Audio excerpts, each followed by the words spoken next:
El Lincoln Park Jewish Center y el Centro de Estudios Judíos Torah de Met del 311 Central Park Avenue de Yonkers, New York, presentan su programa Divrei Torah con el rabino Mani Viñas. Lo invitamos a visitar nuestro sitio web www.toratropical.com. Shalom. Ok. Click. Una tablita para este hombre. Ok. La semana pasada hasta ahora hemos estado estudiando el rabinato ashkenazí y las contribuciones, las lindas contribuciones de la comunidad ashkenazí.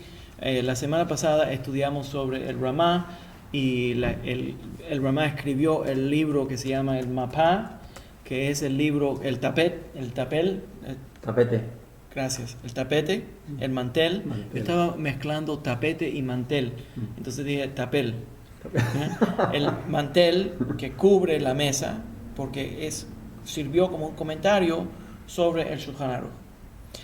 Ahora entonces quiero explicar un poco sobre la vida de un rabino que se llama el Maharshal. El Maharshal es Morenu Harav Morenu Harav Rav Shlomo Luria, nuestro maestro Shlomo Luria. El año del Maharshal es 1510 a 1573. Lo más famoso que escribió el Maharshal, y todavía nosotros que estamos estudiando Talmud y Halajá, por cierto, la kipá que tengo puesta me la mandaron de El Salvador. No han llegado todavía. Ok, no han llegado, pero lo menciono de todas maneras. Me mandaron de El Salvador y yo creo que me queda bastante bien. Me tapa la calvicie. Me tapa la calvicie. Ok, entonces, él era un gran posek. Todavía la gente que estudiamos Talmud, estudiamos en algunos lugares el Maharshal, porque el Maharshal explica la halajá que viene directamente del Talmud. Es un comentario. Se llama el Yam Shel Shlomo, y el Yam Shel Shlomo, el mar de Shlomo, porque es una cosa que tiene muchísimos comentarios y específicamente se conecta con con el 16 tratados del Talmud y explica la halajá que vienen de los 16 tratados del Talmud a donde él comenta. ¿Bien? ¿Ok? Otro libro que escribió sobre el Talmud se llama Chochmat Shlomo, también comentando sobre el Talmud, nacido en Posen y sirvió como el sumo rabino en una ciudad llamada Slutsk, en Lituania. Entonces todavía es uno de los grandes personas que nosotros estudiamos para entender el Talmud. Y es un descendiente de Rashi. Se llama el Maharshal. Ok. Entonces, voy a cambiar y quiero hablar sobre el Maharal. Welcome. Bruchim Habayim. ¿Cómo te sientes? ¿Todo bien? ¿Hay frío? Un poquito. ¿Hay café? ¿De Rashi? De Rashi. Wow. Sí. Si yo la misma línea comenta, tú sabes, Sí. los 15 tomos de 16. De Odisea, perdón. Yeah.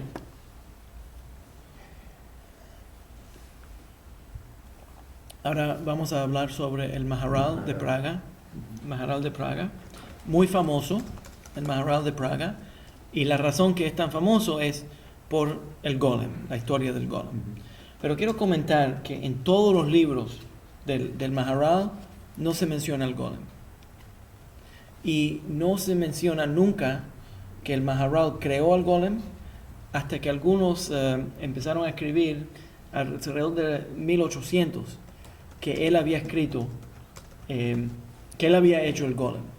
Entonces, no sabemos por seguro de que él verdaderamente se involucró en crear el Golem, pero sabemos que es una leyenda, la leyenda que fue luego asociada con el Maharal de Praga.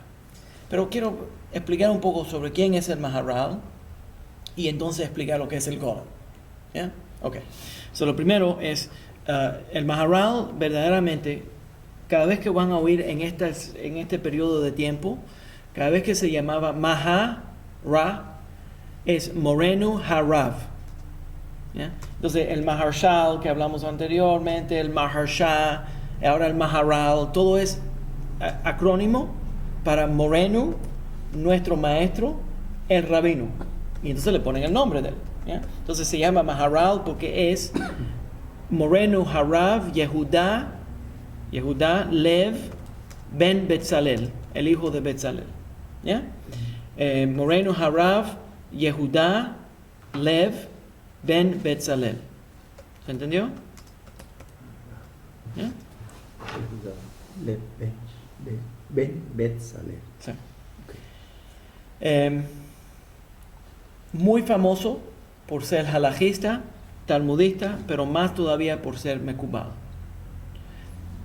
Las enseñanzas del Maharal, y eso tiene sentido entonces, ¿no?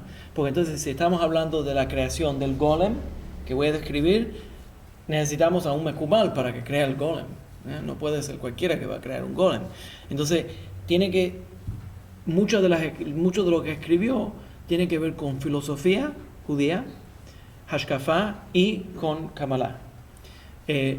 Fue el sumo rabino de Mikulov, Moravia, en Checoslovaquia, pero nació en Polonia. El año, por cierto, del Maharal es 1520 a 1609 y es enterrado en el cementerio antiguo de Praga, el cementerio judío antiguo de Praga, que los nazis no dañaron. La sinagoga de él se llama el Alt New Shul. Era una sinagoga antigua que la modernizaron. Entonces, Alt y New, vieja y nueva, la sinagoga vieja nueva. En esa sinagoga, los nazis acumularon muchas diferentes cosas que se robaron de las comunidades judías que habían destruido, y tenían planes en esa sinagoga de crear el museo de la raza extinta. El plan era que iban a matar a todos los judíos, matar a todos los judíos, y empezaron en su sistema alemán a acumular y a escribir qué eran todas estas cosas que se habían llevado a las comunidades judías, y iban a hacer el museo a la comunidad extinta. Y todavía allí, en Praga, en Checoslovaquia, todavía están artefactos que los alemanes llevaron para ese lugar a crear el museo allí, en Checoslovaquia. Es decir, permíteme, te voy a tomar las medidas para el cajón. Yeah. Coleccionaron una de las colecciones más extensivas de Sifrei Torah. Puedo decirles que yo lo vi. Tenían cuando en los años 80 tuvieron la exhibición del Museo de Praga, que fue creado por los nazis. La mandaron a todas partes del mundo, y uno de los lugares que fue Miami. Y yo como niño fui a verlo. ¿Ya? Y todavía me acuerdo cómo me motivó. Yo creo que yo soy sofer por esa razón. Por la colección de Sifrei Torah que se veían, la calidad de los Sifrei Torah y la diferencia en las letras. Entre las letras de Checoslovaquia, de Bavaria, de Alemania, de todos los lugares a donde se habían llevado Sifrei Torah, todos coleccionados. Tenían también artefactos de todas las diferentes etapas de la vida judía, y escritos de dónde se lo llevaron, cómo se usaban. Un labor científico, antropológico tremendo que los nazis estaban haciendo para documentar las prácticas de la raza extinta. ¿Ya? Y era en esa sinagoga. ¿Ya? Ok. Pero la sinagoga está hoy como existe, como está como museo. ¿Tiene un museo todavía? Bueno, hoy en día la sinagoga todavía tienen servicios, pero también sirve como un museo y tiene la colección de todo eso. ¿Ya? Me acuerdo las jarras muy lindas, muy elaboradas, que los nazis colectaron de todas partes de Europa, que la Hebra Kadishá usaba para lavar y preparar antes de los entierros. Antes de hacer el entierro, la preparación para eso, con dibujos, y estas jarras tenían todas las oraciones escritas que la Hebra Kadishá usaba. Entonces tenía interesante que mientras estaban lavando el cadáver, las mismas jarras tenían los tefilot. Entonces, muy, muy práctica y un trabajo muy, muy bonito, elaborado. Todas las diferentes etapas de la vida tenían coleccionado ellos para marcarlo. ¿Ya? Hay otra colección, por cierto, la colección más grande es esa de Sifrei Torah, que sobrevivió al Holocausto. Fue coleccionada por los nazis mismos. Hay una segunda colección de Sifrei Torah que sobrevivió la destrucción por los nazis, y no sabemos quién fue, pero sabemos que fue un tipo de la biblioteca, un bibliotecario de una biblioteca en Lituania, no judío, que cuando los nazis vinieron y estaban destruyendo los Sifrei Torah, este Goy coleccionó los Sifrei Torah, se los llevó al sótano de la biblioteca. ¿Entiendes? Lo que es un tipo de la biblioteca. Él no va a destruir libros. Entonces, cogió todos estos Sifrei Torah, los puso en el sótano de la biblioteca y los cubrió con periódicos. Entonces, cuando los nazis entraron, se creían que era un lugar donde estaban guardando periódicos, un archivo de periódicos. Y esos Sifrei Torah sobrevivieron. ¿Ya? Pero no sabemos cuál de ellos fue, porque nunca escribió quién fue. Pero él los salvó, porque estaban quemando y destruyendo todos los Sifrei Torah. Entonces él salió y me imagino que se arriesgó la vida para salvar a todos esos Sifrei Torah. ¿Ya? Pero una de las colecciones más importantes es allí en esa sinagoga. Pero estamos hablando de 1520 a 1609. El más famoso libro que escribió el Maharal de Praga es el Gur Aryeh, que es un comentario sobre Rashi.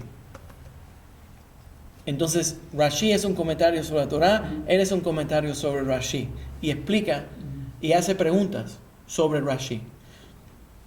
Lo más famoso que sale del Gur Aryeh es la pregunta constante que hace el Gur Aryeh: ¿qué le molesta a Rashi? En una palabra, ¿qué inspiró para que Rashi haga ese comentario? Y cuando uno empieza a estudiar Rashi sobre el Humash, lo que uno tiene que hacerse la pregunta no es solamente leer lo que el comentario que dice Rashi, pero ¿por qué Rashi escogió esta porción, esta sección del pasuk, del versículo, para dar un comentario sobre este? Entonces, ¿qué inspiró este comentario de Rashi? Entonces, él empieza a elaborar esta idea.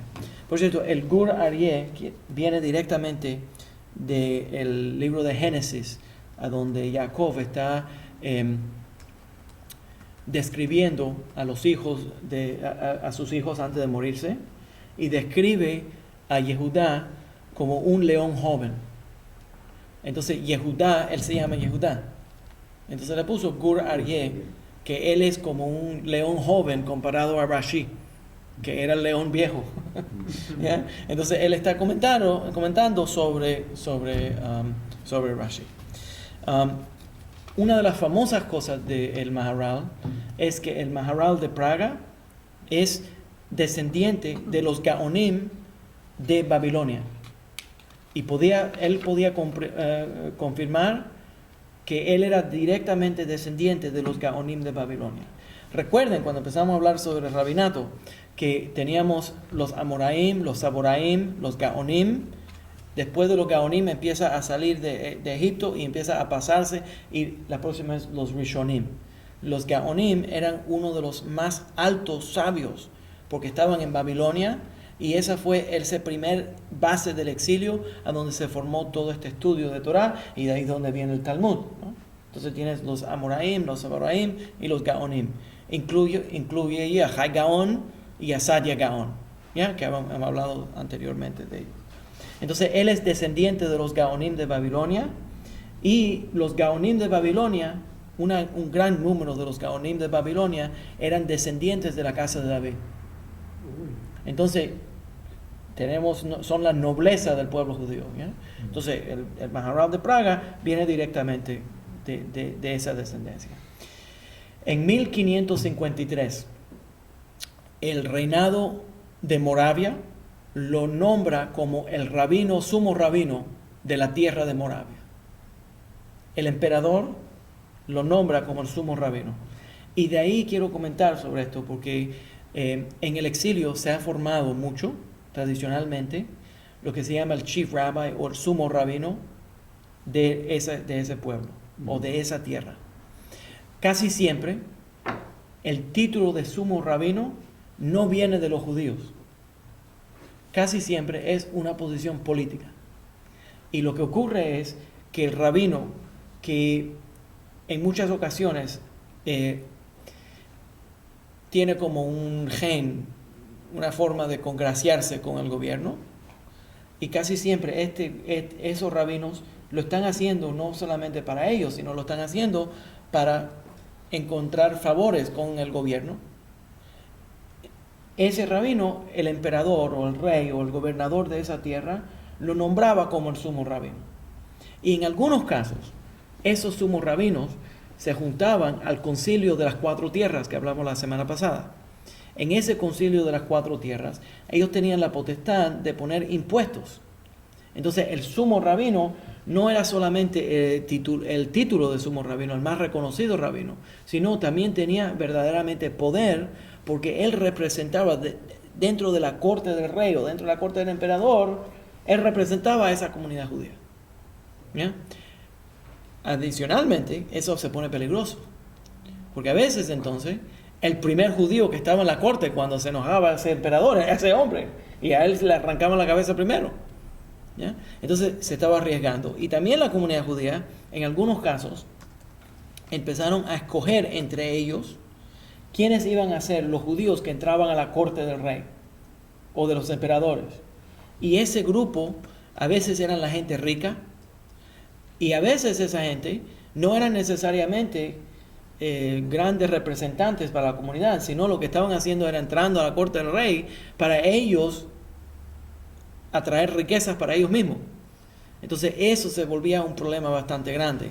Entonces lo que ocurrió fue que en el concilio de las 4 tierras, que él era un miembro del concilio de las 4 tierras, ese grupo escogía el rabinato que iba a conectarse con los emperadores, para entonces saber que esos rabinos que están entrando a esa corte verdaderamente están representando las necesidades de la comunidad judía. Y le voy a decir por qué lo menciono en un momento. ¿Pero se entiende la idea? Ok. La otra cosa famosa dentro de la comunidad judía, entonces él, dentro de su posición como Rav, como líder de la yeshiva, como el funcionario de la tierra de Moravia en las 4 tierras, en el concilio de las 4 tierras, hace una función en dos direcciones. Una saliendo para la comunidad judía, otra al exterior, a la comunidad cristiana. Dentro de la comunidad judía, publicó, lo más que él atacó fue que la gente en esos días, esto se formó un problema muy grande en esos días, y hasta luego le afectó a la familia de él. Pero la forma había un problema con Gitin, con los divorcios. ¿Cuál era el problema? En los tiempos antiguos, cuando una persona se va a divorciar en la corte judía, entonces el hombre, de acuerdo con la Torá, de acuerdo con la Biblia, el hombre tiene que darle un documento de divorcio a la esposa. Entonces él tiene que escribir el documento de divorcio, tiene que doblarlo, tiene que ponerlo en las manos. Es así mismo. La mujer lo recibe parada en las manos así, ella recibe el get, lo cierra, camina con él. Ese es el rito de divorcio, y se tiene que hacer delante de testigos y delante de la corte. Entonces el get, ella lo recibía Y con ese get, con ese documento de divorcio, ella podía comprobar que estaba divorciada. Y de esa forma, entonces, si se vuelve a casar, se puede volver a casar y puede tener hijos. Pero si ella nunca se divorció, aunque si se divorció de acuerdo con la corte laica, de acuerdo con el gobierno, eso no quiere decir que está divorciada de acuerdo con la halajá. Tiene que tener un get.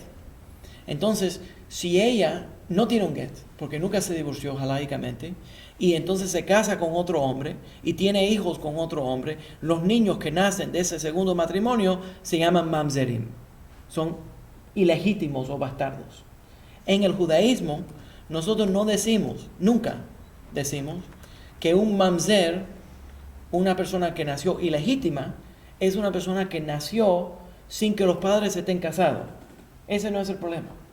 Entonces, si una pareja se juntan, no se casan, y esa mujer tiene un hijo, eso no quiere decir que es mamzer.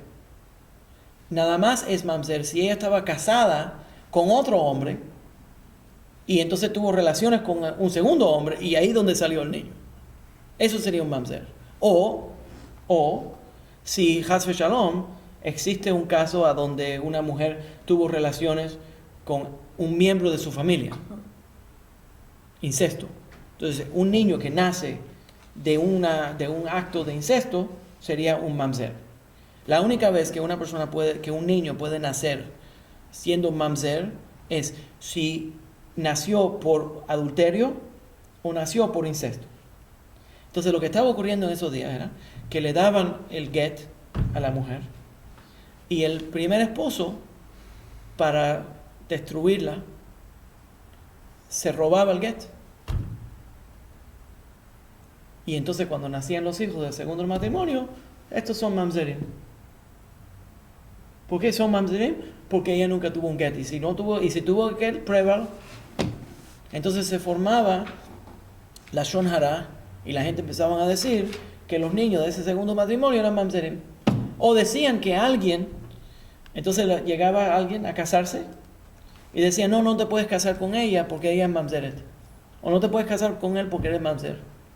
Y la ley de la Torah es que nosotros no podemos casarnos con un mamzer. Sabiendo que es mamzer, no se puede casar con él. Entonces, sabiendo si este niño nació de una unión ilegítima, entonces no se puede casar uno con él. Entonces, se formó este problema bastante grande. Por esa razón, por cierto, nosotros acostumbramos hoy en día a nunca darle el get a la mujer. ¿Sabes lo que hacemos? Hoy en día, cuando escribimos el get, la mujer recibe el get, ¿ya? Camina con él, se lo da a la corte lo lee para estar seguro de que era el mismo get, que no se cambió. Lo cortamos y nosotros guardamos el get en las cajas de la corte, y le damos a ella una carta. Y la carta dice, ella recibió el get y nosotros lo tenemos en los papeles de la corte, para que nadie se lo pueda llevar de la casa de ella y hacerle daño. ¿Ya? Entonces, ese problema con los mamzerim, con mamzerut, se formó en ese tiempo, y el Maharal, en esos tiempos, los rabinos no daban sermones. Los rabinos no daban sermones en la comunidad ashkenazí. En la comunidad sefaradita, nosotros siempre dábamos sermones. Y la razón que aprendimos a dar sermones, por cierto, ¿de dónde viene? De los árabes, de los musulmanes. En el siglo, desde el año 1000, cuando estaban los musulmanes en España, en las mezquitas musulmanas de España, los líderes de la mezquita, el imam, daba un sermón para motivar a la gente que entraban a orar, para motivarlos a que se apeguen a Allah. Y nosotros copiamos eso, y los rabinos de España daban sermones y coleccionaban los sermones. Pero en Ashkenaz los rabinos no daban sermones. 2 o 3 veces al año daban un sermón, y no entraron los sermones al mundo ashkenazí ortodoxo hasta después de la Reforma. A través del movimiento Reform, entonces entraron los sermones al mundo ashkenazí. Pero anteriores, la Reforma judía, copiando, por cierto, a la iglesia luterana. Pero entonces eso entra al mundo ashkenazí, y todavía en muchos círculos ortodoxos ashkenazí no respetan el sermón, y en algunas sinagogas los rabinos no dan sermones, los rabinos están allí para guiar halágicamente. Pero esa era la costumbre de Ashkenaz. ¿Y cómo se lleva a cabo el servicio? Si dan un sermón del servicio. Sí, hacen el servicio. A veces Sí, pero- sí, sermón, pero- el sermón. No en todas las sinagogas. Ya. En Israel es muy común que no hacen sermón. ¿Ya? ¿No? Pero en el mundo sefaradita, en el mundo español-portugués, muy grande el sermón, muy importante. Muy importante. En Spanish Portuguese, siempre. Siempre. En Holanda, en Londres, en Hamburguesa, aquí en los Estados Unidos, Filadelfia, en Nueva York, en Curazao, siempre era grande el sermón. El sermón siempre era...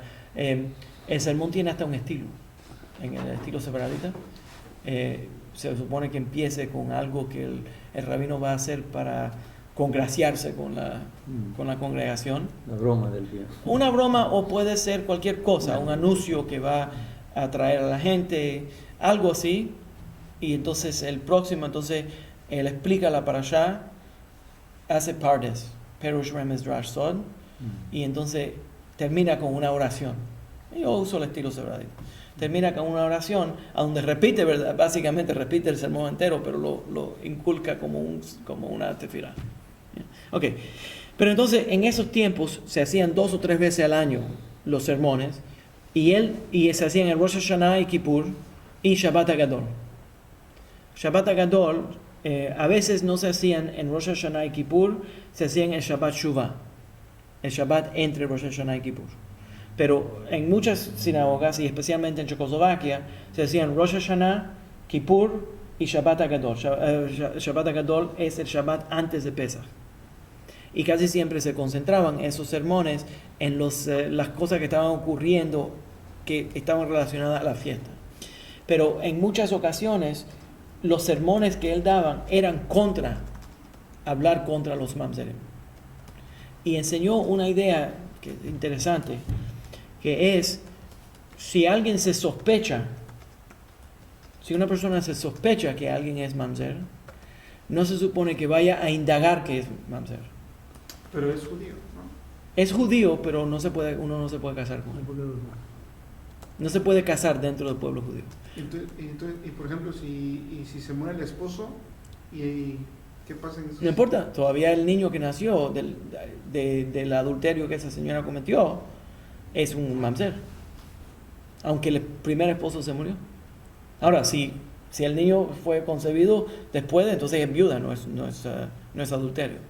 ¿Me entiendes? Solamente si estaba casada, si Rosa se casó con Juan y entonces tuvo relaciones con Antonio, el niño que nació de Antonio es un mamzer. ¿Me entiendes? Porque estaba todavía casada con Juan. Pero pueda que el próximo hijo de ella sea... Bueno, no, si Juan se muere y ella se queda viuda, el próximo no es mamzer. El mamzer, exactamente. Sí, el próximo no es mamzer. Pero lo bonito del Maharal, la razón que lo menciono es porque el Maharal hace todo tipo de cosas, todo tipo de trucos, todo tipo de cosas para crear una forma de que los niños que nazcan no sean mamzer. Entonces él va a salir de su camino a encontrar una forma de decir que el primer matrimonio no era un matrimonio, para anular ese primer matrimonio, para que no necesite un get, para que ese niño que nació no sea mamzer. ¿Se entiende la idea? Y eso es parte de la tradición, y eso viene del Maharal. ¿Ya? Ok. ¿Te recuerdas algunos ejemplos que hayan en la Torah, en la Tanaj, sobre el mamzerim? Hay muchísimos. Uno así particular, ¿te acuerdas? Ahora mismo no. Porque tienes alguno que quieras mencionar. digo. No quiero pasarme el día hablando de mamzer. No, un ejemplo para que sepan ellos. ¿Ya? Ok.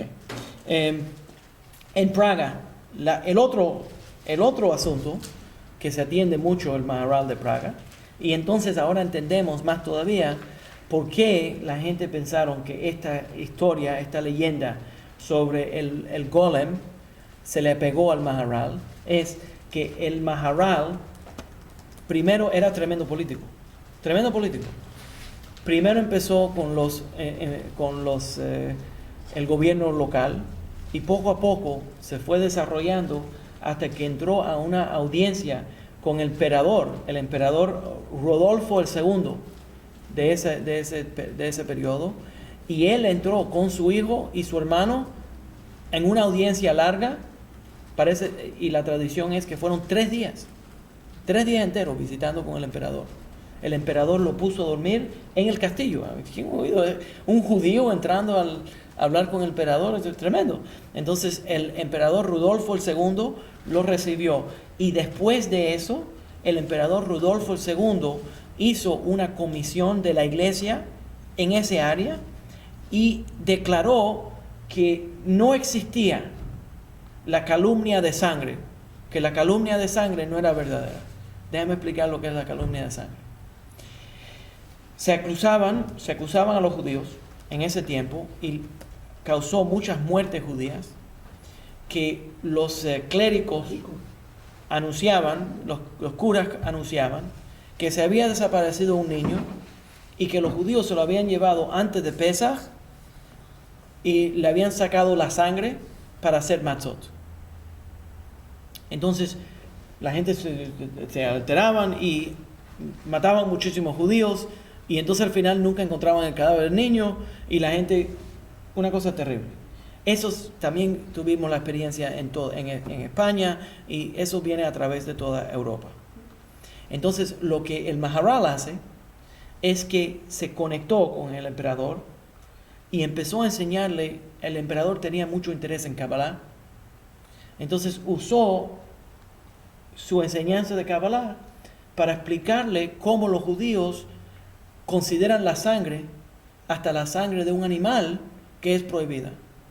Incluso cuando uno va a freír un huevo, se supone que uno chequee la yema para estar seguro de que no tenga sangre. Entonces, si esa yema tiene una gotica de sangre, no es kasher el huevo, se tiene que botar. Entonces, siempre uno tiene que chequearlo, y le explicó todo esto al emperador. El emperador se motivó por esta conexión que él hizo con el Maharal de Praga, y por cierto, el hijo del emperador terminó estudiando algunas ideas de Kabbalah. Se llama el príncipe, no me acuerdo el nombre del príncipe, pero el príncipe de Praga empezó a estudiar Kabbalah con el Maharal, tuvo múltiples conexiones con el Maharal, y él fue uno de los grandes que contribuyó a lo que se formó como la Kabbalah cristiana de Europa, ¿ya? Y estudió con el Maharal. Entonces, algunas de las ideas que se llevan para la Kabbalah, lo que ellos llamaban la Kabbalah cristiana, viene directamente del Maharal de Praga, ¿ya? Y eso, entonces, el emperador declaró, por primera vez en la historia, declaró que eso no era verdad, y que él no iba a permitir de que las masas ataquen a la comunidad judía por la calumnia de la sangre. ¿Entiende? Ok. En 1592 regresa a Polonia. Cuando está en Polonia escribió un libro que se llama Netivot Olam.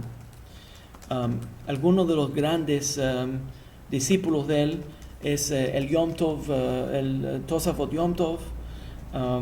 Otro es un rabino que se llama David Gans, que murió joven, pero escribió un libro que se llama Tzemach David. Y el Tzemach David escribe sobre Kabbalah y astronomía, ¿ya? Va mezclando ciencia y religión, ¿ya?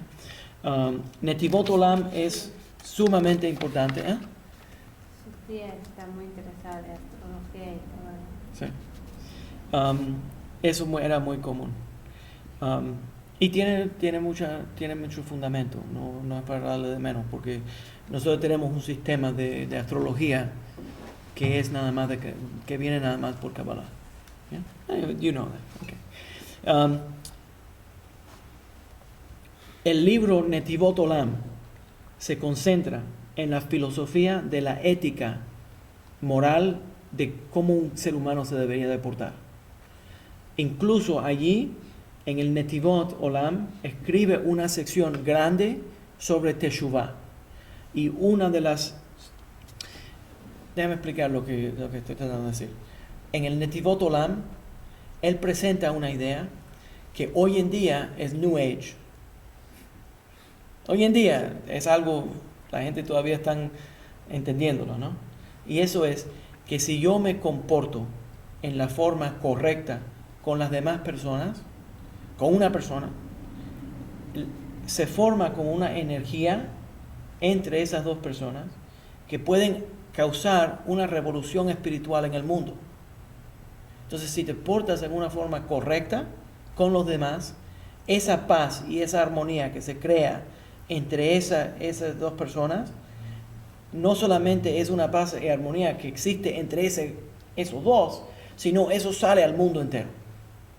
De ahí, por cierto, estamos hablando de Tikkun Olam, lo que es Tikkun Olam. Y en el mundo cabalístico, Tikkun Olam quiere decir que mis acciones afectan al mundo entero, o para el bien o para el mal, si en el caso de Tikkun es para corrección del mundo, y está conectado a otra teoría cabalística, la teoría cabalística de que el mal en el mundo oculta el bien. La palabra, la oscuridad oculta a la luz, pero cuando uno prende la luz, entonces eso oculta, espanta a la oscuridad. Entonces, Tikkun Olam quiere decir que si yo hago los mitzvot, si yo me porto en una forma correcta, en una forma moral, con ética, con otra persona, entonces esa luz que se genera espanta la oscuridad del mundo. Entonces, ¿cómo se crea la paz mundial? No creando paz mundial, sino se crea la paz mundial creando paz entre nosotros. ¿Se entiende la idea? Entonces se empieza muy local y entonces eso se expande al resto del mundo. ¿Ya? Y en el Netivot Olam escribe mucho sobre Teshuvah y la importancia de Teshuvah, y también habla de que la Teshuvah, ningún individuo, interesante idea, ningún judío puede hacer Teshuvah hasta que todos los judíos hagan Teshuvah.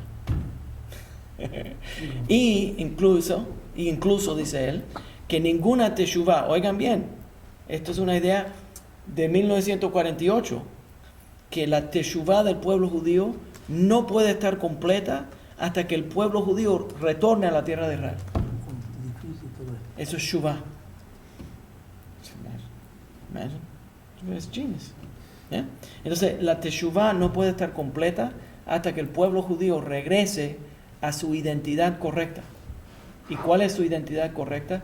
No es una identidad del exilio, no es una identidad de vivir en Europa o de vivir en el Ecuador o en cualquier otro país, ¿ya? En los Estados Unidos. No es una identidad de vivir en Yonkers.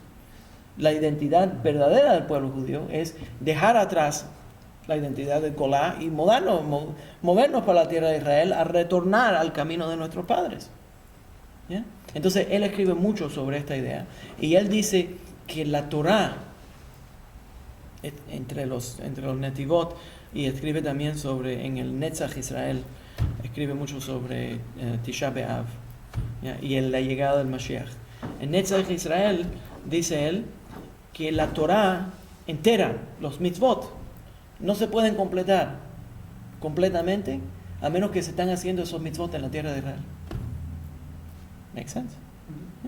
Okay. Anyways, tremenda enseñanza. Escribió también un libro que se llama el Derech Haim. El Derech Haim es un comentario sobre Pirkei Avot, que es el camino de la vida. Entonces va dando ética y moral y la forma correcta de vivir. Otra es Tiferet Israel, que es la gloria de Israel, y explica mucho sobre Shavuot. El Gur Aryeh, como le dije, es sobre Rashi. Muchos de la forma mejor de explicar el sistema de enseñanza del Maharal es que él usa, hay dos idiomas, déjame explicarlo de esta forma, hay dos idiomas, dos formas de expresar Torah. Una es Nigla y el otro es Nistar. En el idioma de Nigla, de revelación, de revelar, ¿ya? Es halajá y el idioma que se usa en halajá, la forma de expresarlo en halajá, y en los psukim, en los versículos directamente de la Torah. Y normalmente hay otro idioma, hay otra forma de expresar las ideas que son esotéricas. Lo que el Maharal hace es que explica ideas en una forma que aparenten como ideas simples. Y cuando uno empieza a indagar lo que él verdaderamente está diciendo, tiene ideas esotéricas escondidas dentro de él. Lo otro interesante que encuentro del Maharal es que es muy repetitivo. Y la razón que es repetitivo es porque los libros de él ya estaban en la imprenta. Entonces era más fácil poder repetirse porque no se están escribiendo a mano. Entonces vuelve a recalcar y vuelve a recalcar y vuelve a recalcar. Pero ese sistema de recalcar, cada vez que recalca le cambia y le añade algo. Entonces eso es Nigla, el idioma revelado para revelar algo que está verdaderamente más profundamente escondido. Entonces eso es una de las áreas en que se concentra el Maharal de Praga. ¿Se entiende? Y todo esto aparentemente es Musar, porque cuando uno empieza a estudiar, él lo que parece estar haciendo es desarrollándote como persona, ética y moral de la persona. Y eso normalmente cae dentro de la categoría de Musar, de las escrituras de Musar. Por ejemplo, cuando hablamos del Der Haim y hablamos del Jovot Alevavot de España, a donde la gente se está desarrollando cómo comportarse de una forma correcta. Pero verdaderamente, la ética y moral que él está tratando de desarrollar es la ética y moral del mundo interior de la persona, porque cuando esa persona desarrolla el mundo interior de la persona, eso afecta al mundo exterior. ¿Ya? ¿Se entiende? Yeah, it's very heavy stuff. Tremendamente. Escribe mucho en el Netivot Olam sobre el amor entre una pareja y cómo ese amor, cómo la pareja se debería comportar entre ellos.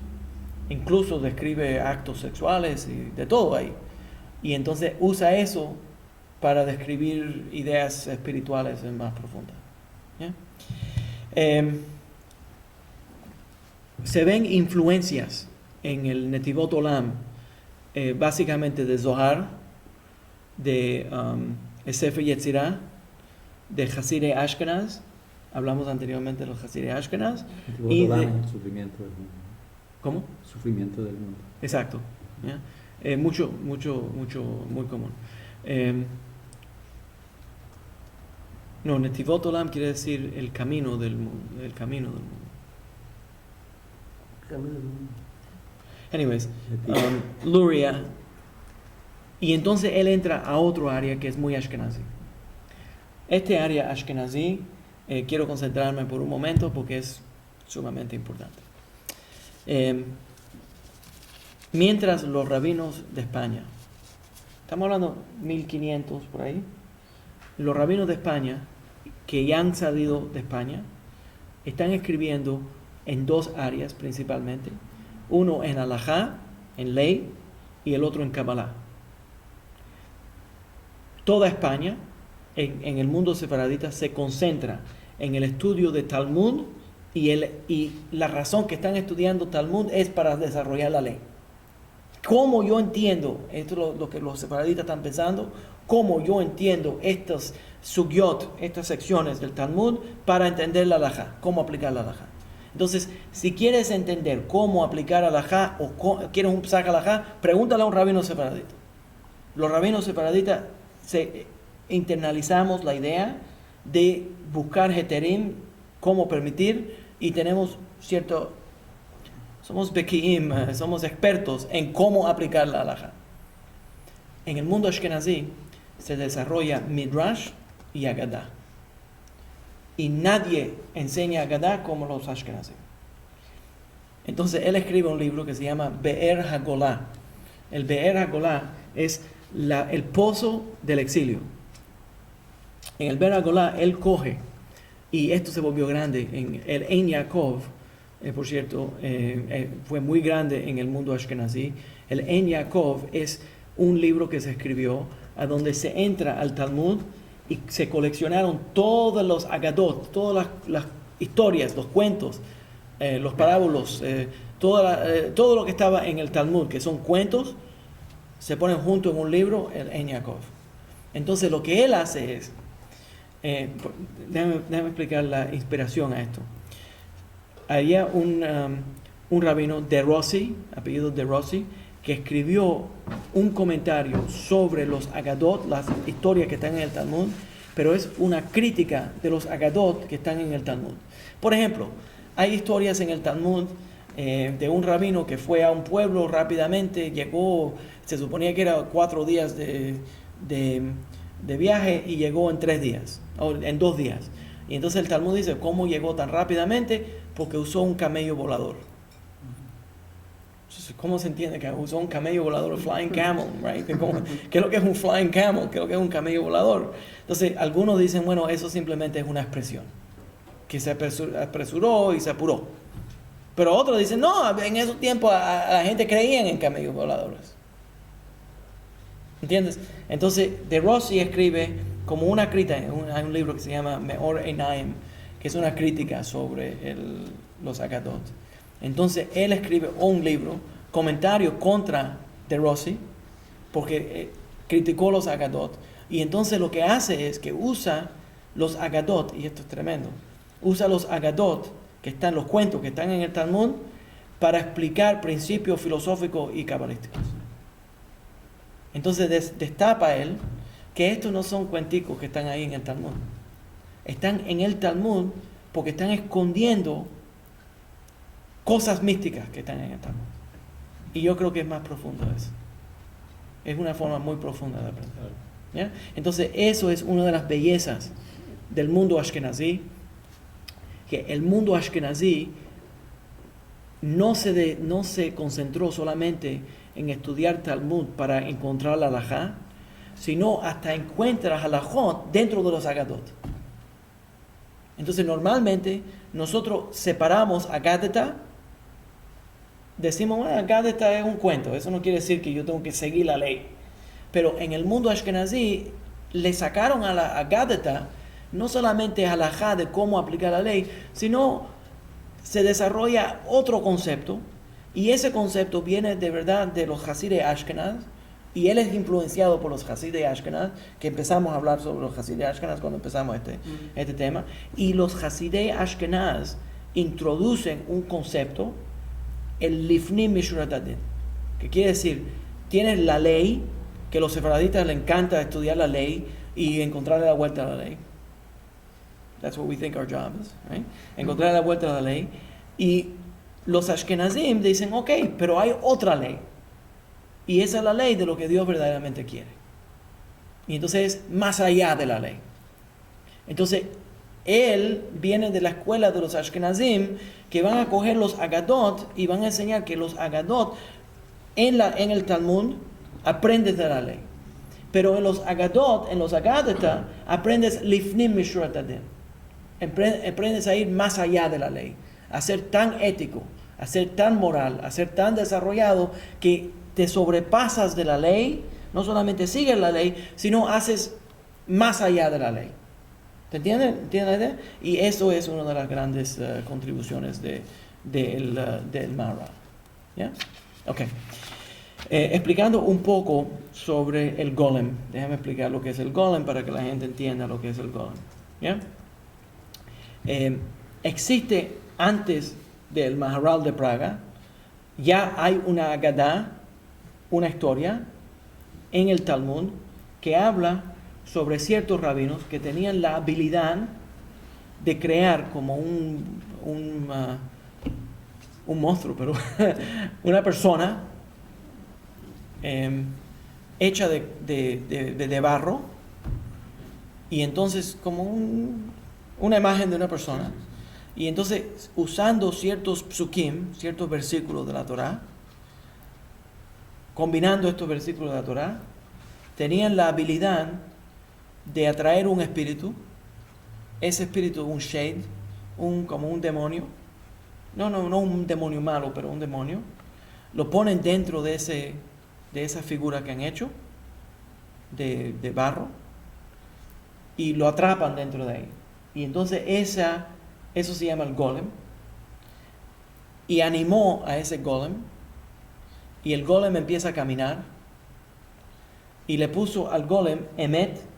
Le escribió en la frente. Le escribió la palabra Emet. Quiere decir verdad. Entonces, normalmente los espíritus malos, la forma que se nutren es por mentira. Entonces ahora está dentro de esta figura que está animada por ese espíritu, pero no se puede salir porque la verdad lo tiene atrapado. Entonces se lo lleva, la historia del golem, que se lo lleva para dentro de la ciudad, y el golem todas las noches sale y hace una patrulla en la comunidad judía para proteger a la comunidad judía que ha sido atacada por la calumnia de la sangre. Porque constantemente la gente entraba a atacar a la comunidad judía. Entonces este monstruo le tiraban cosas, lo trataban de matar y no podían hacer nada porque no era una persona, era un monstruo de barro. Entonces andaba todas las noches bajo patrulla protegiendo a la comunidad judía. Eso se volvió una leyenda tan grande que el gobierno de Praga hizo una estatua dedicada al golem de Praga. ¿Ya? Entonces la historia es que cuando ya la gente, los goyim, se dieron cuenta que no podían atacar a la comunidad judía porque estaba este monstruo protegiendo a la comunidad judía, ya se cansaron. Y entonces, claro que se conecta con la declaración del emperador, donde el emperador dice: yo no voy a permitir que alguien ataque a la comunidad judía. Entonces parece que no sabemos si verdaderamente ocurrió esta leyenda o si es que se forma a la misma vez que esto está ocurriendo. Pero el resto de la leyenda es que entonces, ahora lo bonito del golem es que entonces la gente dice, bueno, que es un bobo el golem. ¿Por qué? Porque el golem no tiene inteligencia. El golem simple hace lo que tú lo mandas a hacer. Entonces si le mandas al golem, mira, trae agua para baldear, para limpiar, y no le dice trae un cubo, te trae 10,000 cubos hasta que le diga que pare. Sigue haciéndolo, porque él no tiene el don para entender hasta cuál es el límite. Entonces tiene que ser muy específico con el golem, ¿ya? Entonces a la tradición es que puso a un cierto shade que estaba dentro de este golem, y entonces cuando ya terminó con el golem, que el golem ya había hecho su trabajo, su labor de proteger a la comunidad judía, se lo lleva, ¿cómo se dice? El attic, ¿Hasta el ático? ¿al ático? A mí no me gusta esa palabra, es una media inglesa. Pero entonces se lo lleva ahí, lo pone, lo guarda, y entonces le borra el aleph de la palabra emet y queda la palabra met, quiere decir muerto. ¿Ya? Entonces hay una tradición, luego por cierto, que los nazis, cuando entraron a esa sinagoga, la razón que no destruyeron esa sinagoga, la comunidad judía dice que la razón que no destruyeron esa sinagoga y decidieron hacer el museo dentro de esa sinagoga fue porque cuando entraron, el nazi que estaba encargado de esa área oyó esa leyenda y subió al ático, y cuando regresó más pálido y dijo, nosotros no podemos hacerle daño a este lugar. Parece que algo le asustó ahí en el ático de la sinagoga, y entonces ahí es donde mantuvieron esa sinagoga, y ahí es donde decidieron hacer el museo. ¿Se entiende? All right. So, entonces no sabemos por seguro de que es email, mem. Sí. El significado literal. Como un bobo, no sería, como un bobo. Bueno, Sí. es como el proceso que va la mariposa cuando... Sí, el cocoon. El cocoon, ese es igual. Right. Right, pero Como que nada. yeah. ¿Se entiende? Yeah, okay. Pero no sabemos por seguro, por cierto. No vayan a pensar que los libros del Maharal no dicen que él creó un golem. Lo más importante, a mí a veces me molesta porque la gente enseguida que dice el Maharal te dice, oh, the guy who made the golem. Pero las contribuciones del Maharal son tan enormes, ¿me entiendes? Hasta podríamos decir que la influencia del pensamiento del Maharal se extiende a lo que es el sionismo moderno. La idea de que no hay, el mundo no está completo, no existe tikkun olam hasta que el pueblo judío regrese a la tierra de Israel. ¿Entiendes lo que eso quiere decir? Quiere decir que los mexicanos tienen que ser mexicanos y los judíos tienen que ser judíos, y nosotros tenemos que coger nuestra misión y hacer nuestra misión y regresar a nuestra tierra, y el mundo no tiene paz. Sería bonito. ¿Sabes lo que dicen en Miami? Que si todos los cubanos de Miami retornan a la isla, se hunde. La cantidad de cubanos que hay en Miami. Mis compañeros de trabajo siempre digo, mexicano de nacimiento, corazón de Israel de corazón. Beautiful. No, porque ¿Tú sabes cómo suena eso? Eso es Yehuda Halevi. Él dice, yo estoy en el occidente, pero mi corazón está estoy en España, pero mi corazón está en el oriente. Yehuda Halevi. Ok, seguimos. Déjenme decirles la lista de gente que salen de Mahabharata. Okay. Grandes rabinos, salen luego después de él, descendientes. Shneur Zalman de Liadi, Rav Nachman de Bratslav, eran descendientes del Maharal de Praga. Y las enseñanzas del Maharal de Praga no es solamente descendiente físico, biológico, pero también Hasidismo usa muchas de las ideas del Maharal y se transfieren al Hasidismo. Y nosotros vamos a entrar al mundo hasídico muy pronto. Good. Okay. El Maharsha, Rav Shmuel, separado, otro rabino. El Maharsha, Rav Shmuel Eliezer Edelman. E-D-E-L-S. Maharsha. La razón que quiero ponerlo juntos es, salen más o menos durante este periodo de tiempo, el año 1555 a 1631, mismo año, pero son completamente diferentes. Entonces, esa es una razón.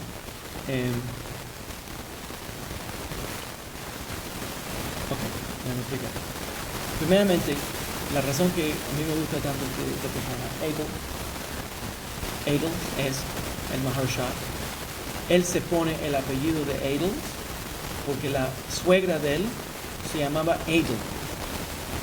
La suegra de él se llamaba Adel, y la suegra de él se casó jovencito, y la suegra de él lo reconoció a él como un luminario de Torah. Y la suegra de él salió a trabajar, acumuló el dinero y pagaba para que él pueda estudiar en Yeshiva. La suegra. Entonces él se pone como apellido, no me llamen nada menos por el nombre de él. Toda mi Torah es de él.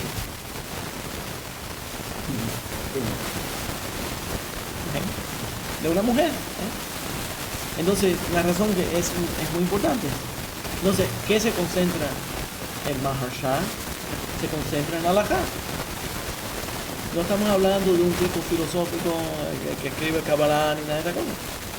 Una persona halágica, talmudista, comentarista. Todas las personas que están estudiando Tosafot, estudiamos el Maharsha, porque a través del Maharsha se entiende el Tosafot.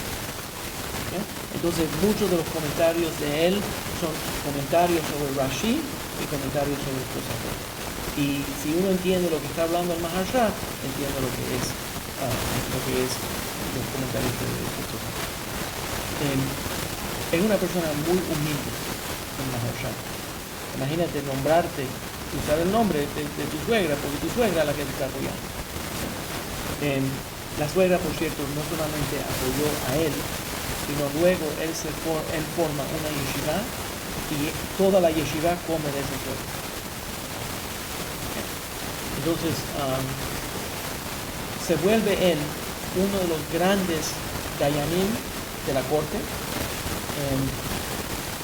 20 años trabajando como el Rosh Yeshiva de la Yeshiva de Posen, se afilia como uno de los líderes del Concilio de las Cuatro Tierras. Cuando él viajaba al Concilio de las Cuatro Tierras, era como uno de los grandes líderes. Lo que él decidía, el Concilio de las Cuatro Tierras seguía. Tenía mucho tiempo. Escribió un libro. Este libro se llama por el nombre del Maharsha, Hidushei Halachot. En los Hidushei Halachot escribe él como un comentario sobre el Talmud y va sugya por sugya, sección por sección del Talmud, página por página, pero no solamente la página, sino los temas del Talmud, y explica la halajá que viene de ese tema. Y interesantemente, algunas veces no hay ningún comentario en eso. Y él explica en la introducción a su libro que él podría escribir un comentario sobre esa situación, pero que no lo va a escribir porque cuando él estaba en el Concilio de las Cuatro Tierras no pudo oír el pilpul que ocurrió en la Yeshiva de Posen. El pilpul que ocurrió en la Yeshiva de Posen, y como él no tuvo el beneficio de oír la discusión de sus estudiantes, no se siente que tiene suficientemente fuerza para comentar sobre esa cosa. El Talmud no es una cosa recta que te dice, pan, esto es permitido, esto es prohibido, sino cómo se desarrolla el Talmud. El Talmud se desarrolla a través de discusión. Entonces, él era el Rosh Yeshiva, él era la autoridad de la ley, pero cuando él escribe su comentario, él quiere el pilpul de sus estudiantes, la discusión de sus estudiantes, para entonces él escribir la halajá. Entonces quería oír la discusión, el argumento de los estudiantes, y entonces él se siente equipado para dar su comentario sobre eso. ¿Se entiende la idea? Entonces escribió un libro que se llama Hidushei Halachot, y entonces el otro es Hidushei Agadot. Entonces en el Hidushei Agadot hace lo mismo. En Hidushei Halachot escribe sobre la halajá y explica cada sugya y la halajá que sale de la sugya, de la solución. Y en el otro escribe sobre las historias, los cuentos que están dentro del Talmud y la idea filosófica, y algunas veces usa algunos temas cabalísticos dentro de esa explicación de los Agadot.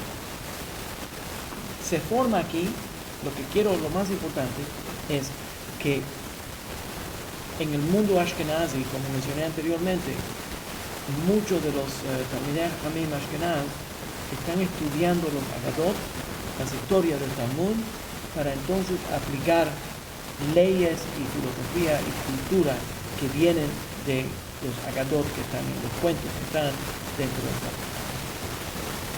Y es interesante porque esas historias que están dentro del Talmud, bueno, lo que mencioné anteriormente del Maharal es que estas historias verdaderamente están escondiendo, ocultando ideas cabalísticas. Y eso es absolutamente cierto. Pero adicionalmente proveen como una ventana, una vista a una cultura judía auténtica, porque la cultura de Babel te dice exactamente lo que estaba ocurriendo en ese periodo. Es el primer exilio que tenemos acceso directamente a ese exilio porque está siendo escrito. Entonces esas historias y el estilo de esas historias, aunque me digas, ok, son cosas que eran refranes que la gente usaba, por ejemplo lo que mencioné anteriormente del camello volador, era un refrán, pero el refrán te dice un poco sobre la cultura de esa región. Entonces lo que ellos están haciendo es transfiriendo esa cultura a el mundo que ellos estaban viviendo, y eso es exactamente la forma que la tradición, la Mesorá, se pasa, ¿ya? Entonces es una forma muy legítima de hacerlo, ¿ya? Lo otro que quiero mencionar sobre el Maharsha era que era muy famoso por recibir todo tipo de cosas. imagínense, están entrando a Polonia, Poznań, a Cracovia, porque él nació en Cracovia, en Polonia.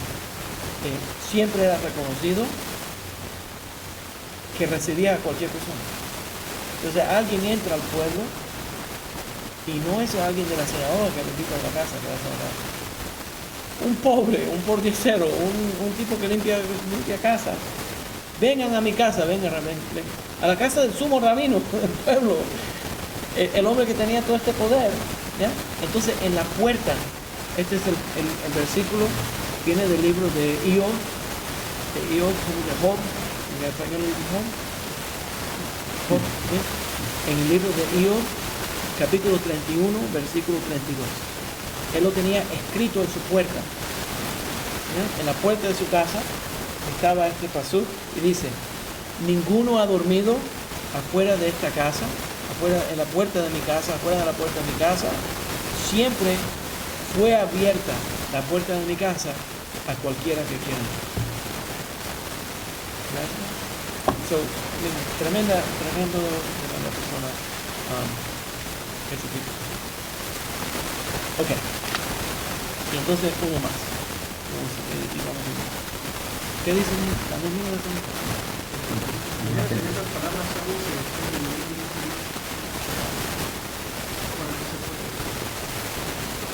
pero que hay que ser y aprenderlo. Hay que aprenderlo.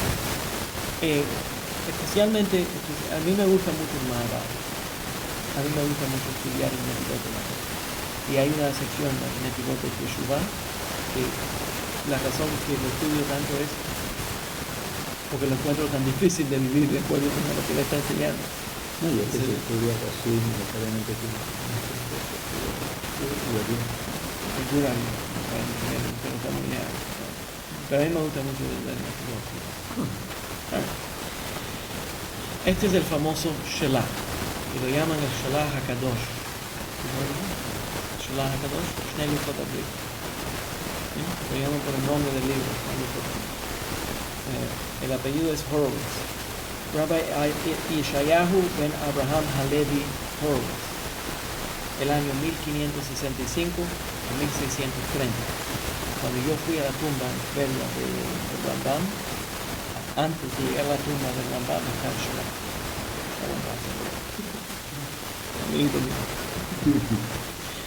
El Shelah HaKadosh es muy reconocido por los dos mundos, el mundo ashkenazí y el mundo Israel. Todo el mundo excepto el Shelah. Pero era ashkenazí. Aunque era ashkenazí, y la razón es porque era tremendo mekubal. Todas las cosas que escribe es Kabbalah y Halajá. Pero la Halajá que escribe siempre está relacionada a Kabbalah. Mi descendiente filosófico. Sí. Esa es la razón. Por cierto, te dije los años, 1565 a 1630. Nacido en Praga, después de nacer en Praga se muda para Polonia. Escribe un libro que se llama el Shnei Luchot HaBrit. Ya mencioné que el Shnei Luchot HaBrit, las dos tablas del pacto. ¿Se llama el libro? ¿Entiendes? Shnei Luchot HaBrit. Shnei Luchot HaBrit es un libro sobre Kabbalah escrito como comentario sobre la parashá de la semana. Nacido en Praga, mudado para Polonia en 1606. Ahora se destaca como halajita. Y en el mundo ashkenazí, los halajistas no son necesariamente cabalistas. En este caso, él es los dos. Pero más, y especialmente, a veces habían cabalistas que escribían halajá, pero era para explicar un poco de Kabbalah. Pero él se vuelve el Av Beten, y no solamente se vuelve el sumo rabino de la corte, como el sumo juez de la corte, pero se vuelve el sumo juez de la corte de Frankfurt. Y la corte de Frankfurt, 1606, es la corte más grande en el mundo ashkenazí. En el 1614, los judíos fueron expulsados de Frankfurt. Entonces se muda y regresa para Praga. En 1621 la esposa de él muere y se vuelve a casar un año después y se muda para Israel. Entonces se muda para Israel, para Jerusalén.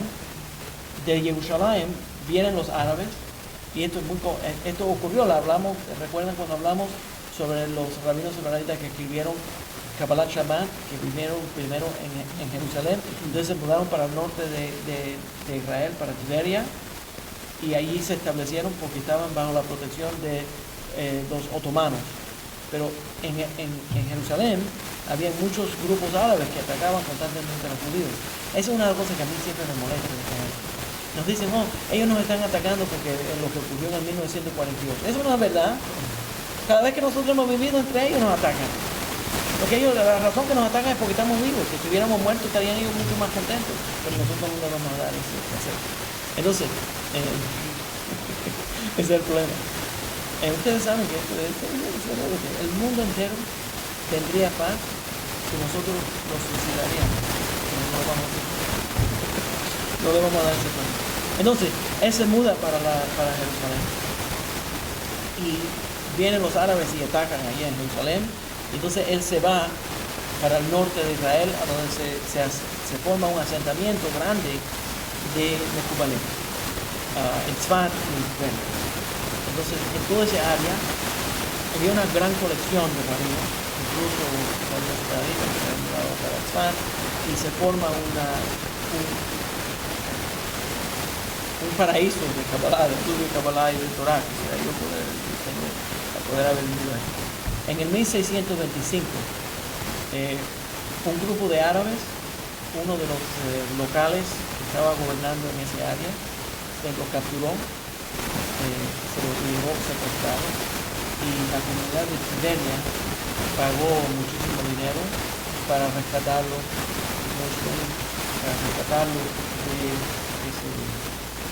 de esa cárcel, de ese secuestro. Y entonces él terminó escribiendo grandes cantidades de libros y enseñando Kabbalah en el norte de Israel. Ese es las contribuciones de Shelah, de Shnei Luchot HaBrit, se vuelven la base del movimiento Hasidut. ¿Yeah?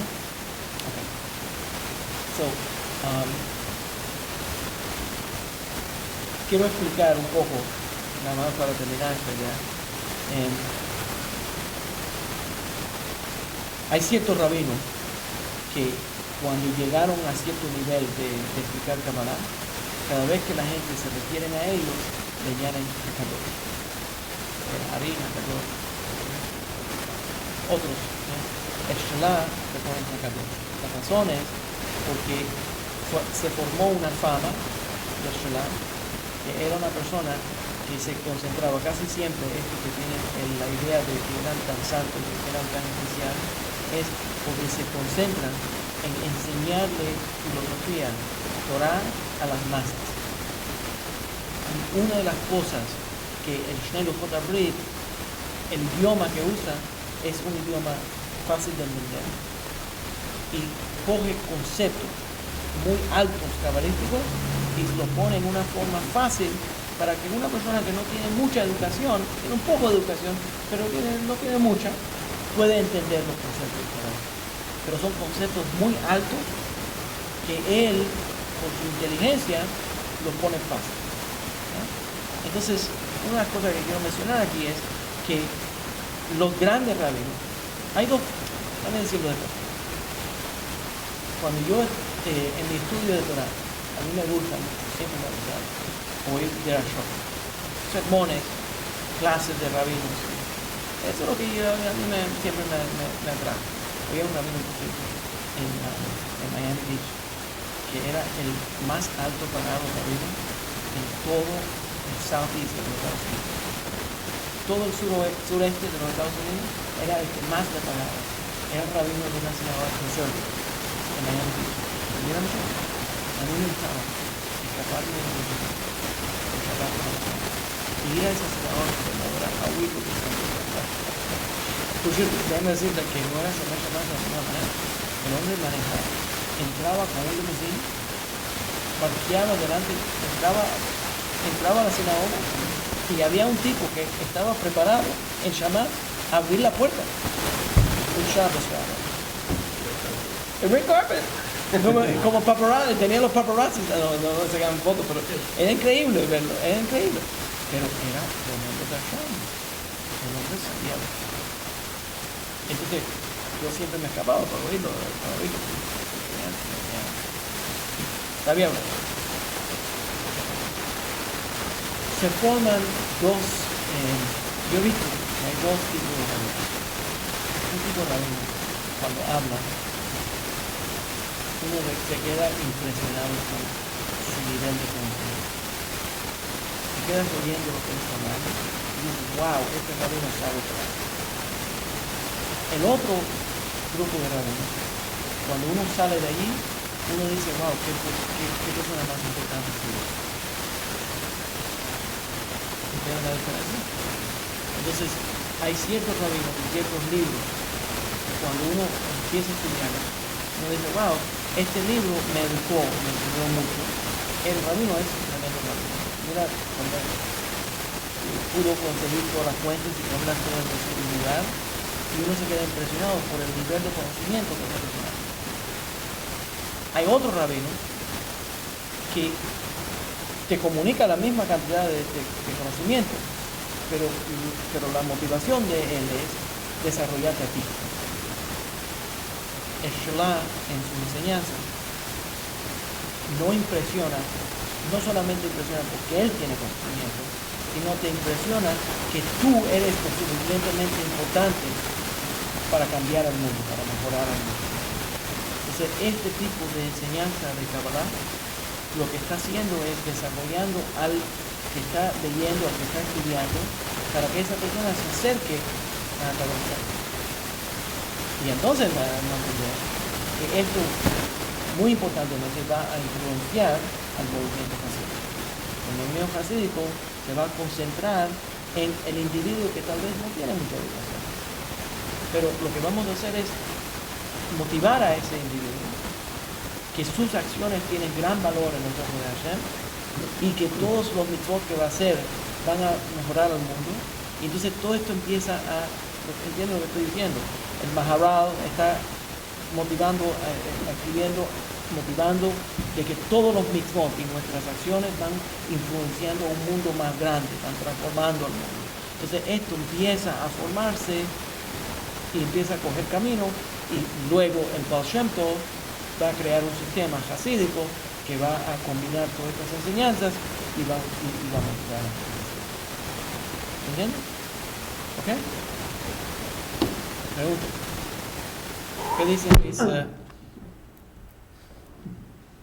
¿Qué dicen mis amigos? Everybody okay? ¿Se entiende todo esto? Yes? Okay. I'm introducing you to some of my friends. That's what I think it is. Yeah.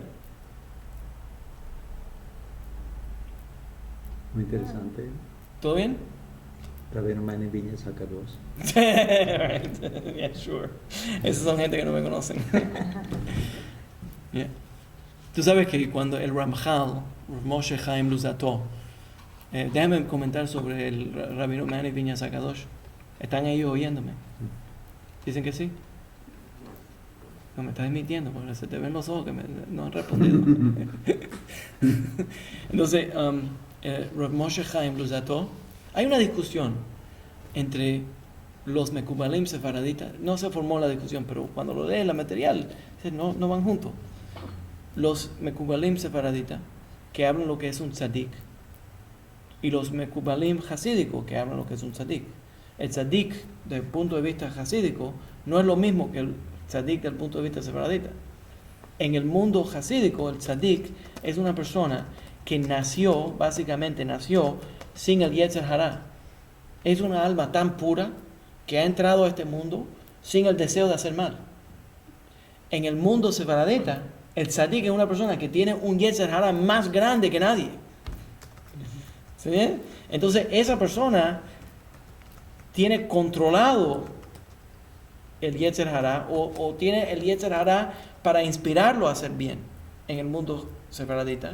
El Ramchal habla mucho sobre esto, Moshe Chaim Luzzatto, pero en el mundo hasídico, esa persona ha llegado aquí no a pelear con el Yetzer Hara, sino para hacer un ejemplo de cómo vivir sin el Yetzer Hara. Y entonces la gente se apegan al camino de lo correcto, siguiendo lo que dice ese tzadik. Entonces, por esa razón, seguían tanto por el Rebbe. Entonces, cuando yo leí el Ramchal y vi que el Ramchal dice que la forma que uno conoce un tzadik es porque tiene un Yetzer Hara enorme, me di cuenta que yo era tzadik. Queda esperanza para mí. Preguntan que si fuera el tema, que si... Eso no era el tema. que si, ¿dónde está? Que si las halot tienen que tener un peso específico para Shabbat, respecto a Shabbat. No. Puede ser grande, puede ser pequeño, no importa. Y el tomar el pedazo de jalá, por cierto, interesante. Más de 1 kilo, ¿no? No, no importa. ¿Sabe por qué? Porque en el Golá la mitzvah de jalá no aplica. Es solamente en la tierra de Israel. Pero Aquí si no aplica, es rabínico aquí. Es Pero una mitzvah de Rabbanat. Pero si estás en Israel, Sí, solo más de 1 kilo hay que hacer. exactamente. Aquí es simbólico. Ujú. ¿Sabe dónde está la mitzvah de jalá? En la Torah. It's so awesome. It's so awesome. It's incredible. It's incredible. Los 12 espías entran a la tierra de Israel. Las 12 espías regresan. 2 dan un buen reporte de la tierra de Israel. 10 dan un mal reporte. Se forma este problema. Dios castiga al pueblo judío por seguir a los 10 espías pensando que la tierra no era agradable entrar a la tierra de Israel. Y entonces nos da el castigo de que esa generación se va a morir en el desierto. ¿Ya? Esa generación se va a morir en el desierto y la próxima generación va a entrar a la tierra de Israel. Y entonces viene la mitzvah de Jalá. Y entonces dice, y cuando entren a la tierra de Israel y hagan una masa, le van a sacar un pedazo de Jalá. Pero Entonces, ¿qué es lo que está diciendo? ¿Qué es lo que está diciendo? Él no sabe It's awesome. cuál es la mitzvah. ¿O la mitzvah de Jalá? No. Tell him. No, él sabe. La mitzvah de Jalá, nosotros el pan se llama Jalá, pero verdaderamente es una porción de la masa no tiene que ser solamente Jalá, puede ser cualquier masa, también una masa de pastel o cualquier tipo de masa. Se le saca una porción, esa porción se le daba al templo. Hoy en día, como no tenemos el templo, se quema, se destruye esa sección. Pero se hace una mitzvah, lehafrish Jalá.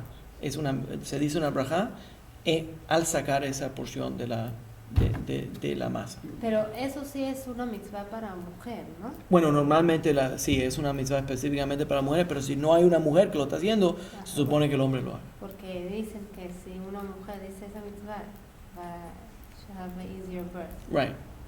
Esa es la segula para eso. ¿Ya? Pero en el exilio nada más para que sepas. Por eso voy I'm sorry to tell you. not gonna... I'm sorry to tell you. Y sabes que yo siempre termino siendo el que le trae malas noticias a los israelíes. No, I'm Hace going años, back so that I yo have tenía an un- easy birth. No, good. Yo tenía in the right time, not right now, but yo tenía un vecino que era israelí, no voy a decir el nombre, era un rabino marroquí, y yo siempre estudiaba Torah con él, intercambiaba. Pasaron 3 años, yo estaba viviendo en el Bronx, en Riverdale, y siempre estábamos estudiando Torah, estudiamos la parashá, y a él le gustaba mucho el Jitá. Entonces comparábamos notas. Ya pasaron 3 años y él estaba guardando solamente un día de Yom Tov. Ya se había mudado, había comprado una casa, tenía un carro, todos los hijos estaban en las escuelas aquí. Él no se iba para Israel. Entonces un día I knocked on his door. I said, I have bad news for you. Tengo mala noticia. Dice, ¿qué es lo que es? Estás viviendo en el Golá. Tienes que guardar 2 días de Yom Tov. Me dijo, you're right. Yeah. Okay, anyways, yeah. Las explicaciones que da Rashi son de la Torah oral o es un comentario independiente. Los dos. No es uno o el otro. A veces él explica, saca Agadot y Midrash, como explicamos anteriormente cuando estábamos estudiando sobre Rashi, que esto es parte de la cultura ashkenazí. Parte de la cultura ashkenazí es coger Agadot del Talmud y aplicarlo directamente Oh, bueno, nice. Aplicarlo directamente a lo que estamos estudiando. ¿Ya? Entonces, a veces él pone directamente un midrash, a veces pone una sección del Talmud, y a veces él explica de su propio entendimiento lo que la parasha está hablando. Eso es un poco de los dos. ¿Qué más quieren saber? Solo que estaba pendiente. ¿Ya? Ok, vamos a terminar con eso. Very good. Si Dios quiere, seguimos la semana que viene. Estamos... Pero la semana que viene... la semana que viene yo no estoy. Estoy en España. Thank you. Y no puedo dar la clase desde España. Porque Eliab no viene conmigo. Lo otro que quería decirles... Vamos. Lo otro que quería decir... you should see those hotels that they got. Tremendos hoteles.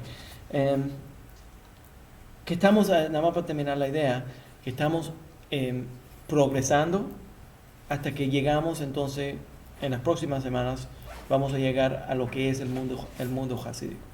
Les voy a explicar sobre el mundo hasídico, que es de gran interés. Yo recibí, por cierto, una foto de un grupo de estudiantes en El Salvador, y lo encuentro muy interesante, hablando del mundo hasídico, lo encuentro muy interesante que hay un gran grupo. ¿Están prestando atención todavía? Es muy importante. Hay un gran grupo de personas que quieren estudiar judaísmo, que para entonces asumir una vida judía se dejan peot y se ponen tzitzit afuera y están usando cosas que son ashkenazi. Y es interesante para mí, personas de color. Es de ignorancia. Exactamente, es ignorancia. Y yo creo que eso es Internet Judaism. El judaísmo que viene por el Internet, por la red. Y yo creo que lo que estoy tratando de hacer es exponerle a un mundo que tiene grandes variaciones. No es solamente una persona que va a volverse Shomer Shabbat, de pronto se tiene que volver hasídico. De pronto, para ser auténticamente judío, se va a dejar peot y ponerse una barba y hacer... eso no es parte de la vida judía. ¿Ya? Recibimos también, lo encuentro de lo más interesante, recibí por el internet personas que me escribieron: ¿cómo te vas a poder afeitar si es contra la ley afeitarte? Entonces se creen que porque los rabinos hasídicos se dejan la barba, entonces todos nosotros tenemos que dejarnos la barba. Pero esa no es la ley. Esa no es la ley. Lo expliqué anteriormente, pero nada más para mencionarlo. Es prohibido usar una navaja, ¿ya? Rasurarse. Pero se permite usar una eléctrica porque corta como una tijera. Pero es interesante que en el deseo de vivir una vida judía auténtica, de pronto la persona se tiene que volver hasídico. Yo encuentro eso interesante. También encuentro el movimiento de Balei Tshuva de Israel. ¿Por qué una persona no puede ser Baal Tshuva y vivir una vida sefaradita? Cuando se vuelve Baal Tshuva se tiene que volver ashkenazi. I don't know why. Yo no sé por qué. ¿Por qué de pronto una persona se vuelve Baal Tshuva se tiene que poner un sombrero negro? ¿Por qué? No, se pone un Nachman. Right. What is that? ¿Qué es lo que es eso? ¿Me entiendes? Yo no lo entiendo. Yo no sé por qué eso... yo no entiendo ese Por favor, si le puedes repetir lo de la barba, porque se les fue el audio allá. Se les fue el audio, ok. No hay problema. La ley bíblica dice que uno no puede rasurarse, que uno no puede usar... Sí, el Strymel, de pronto... ¿Viste el rapper que fue al cóctel? Hay un rapper. What's the name of the rapper? No, hay un rapper que es afroamericano, que se convirtió al judaísmo y de pronto fue al cóctel y tienen un video. Oh, ¿es como Drake? No, that's not Drake. Hay otro. I know Drake did not convert. Drake Jewish by birth, porque la madre es judía. Hay otro que se convirtió, ahora no me acuerdo. Uno de los estudiantes míos me lo estaba diciendo en City College. Mac Miller. That's what's his name? Mac Miller. Maybe that's him. Y de pronto entra al cóctel y se tiene un Strymel. Un negro con un Strymol puesto. I mean, please. You know what I mean? Anyways, lo que estoy diciendo sobre la barba es que la halajá, la ley bíblica, es que uno no puede rasurarse las esquinas de la cabeza. Pero eso no quiere decir que no se lo puede cortar. Quiere decir que no puede usar una navaja para cortarse. Entonces la halajá es que uno sí se puede afeitar, pero se afeita con algo que corta como una tijera, no con algo que corta como una navaja o como rasurarse. Entonces la ley permite que las personas se afeiten. Y entonces la gente me dice, no, otro me escribió un comentario, los rabinos no deberían de afeitarse. ¿De dónde viene esa halajá? Si los rabinos no se pueden afeitar, nadie se puede afeitar. Y yo puedo comprobar, por cierto, absolutamente comprobar, que el Shulchan Aruch permite que la gente se afeite. ¿Cómo lo pruebo? ¿Sabes por qué? ¿Cuál es la ley cuando una persona está de luto? Ya Hay que dejar la barba. Dejar la barba. Entonces quiere decir que cuando no estoy de luto, no me tengo que dejar la barba. ¿Verdad? Am I right? ¿Yeah? Entonces, esas son cosas que desafortunadamente la gente que no sabe mucho empiezan a imaginarse un judaísmo, y en ese judaísmo que se empiezan a imaginar desde lejos, desde afuera, Sí. ¿quieres un judaísmo auténtico? Todo el mundo que quiere un judaísmo auténtico tiene que parecer los caracteres de la película de Fiddler on the Roof. Pero no todo el mundo que viene del mundo judío se parece a Tevye. No todo el mundo que viene del mundo judío auténtico se parece a Tevye, el lechero. Nada más para explicar. Vamos a terminar. Eso es simplemente para el entretenimiento. A mí luego me preguntan que cuándo me va a dejar mi... Los peones, yeah. Right. Digo, no, pues acá está. ¿Tienes conocimiento si el Netivo está en Están español? bonitos. No sé.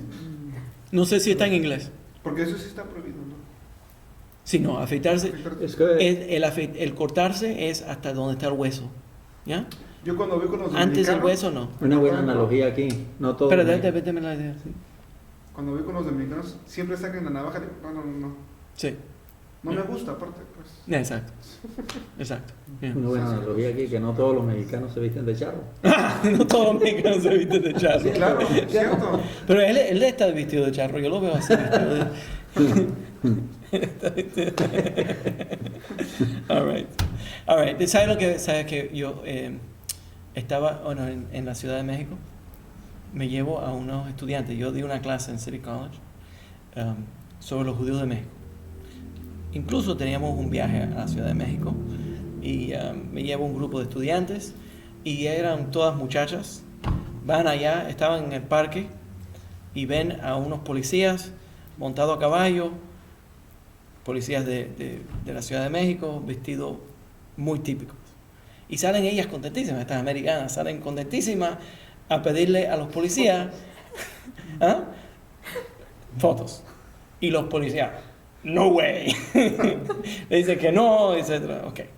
Entonces voy yo detrás de las muchachas. Las muchachas estaban muy tristes porque querían esta foto, porque eran los típicos, tenían el sombrero grande y los bigotes y todo, tenían perfecto, ¿ya? Entonces voy yo y ellos le dijeron, nosotros no somos para los turistas, nosotros no estamos aquí para los turistas. Entonces voy yo y le enseño la chapa de policía y me pongo a conversar con ellos. Ellos ven la chapa de policía de Nueva York, se bajan de los caballos y saquen fotos. Traen las muchachas, se volvió una fiesta de lo más bonita. Pero eran los típicos, parecían típicos charros, típicos. ¿Ya?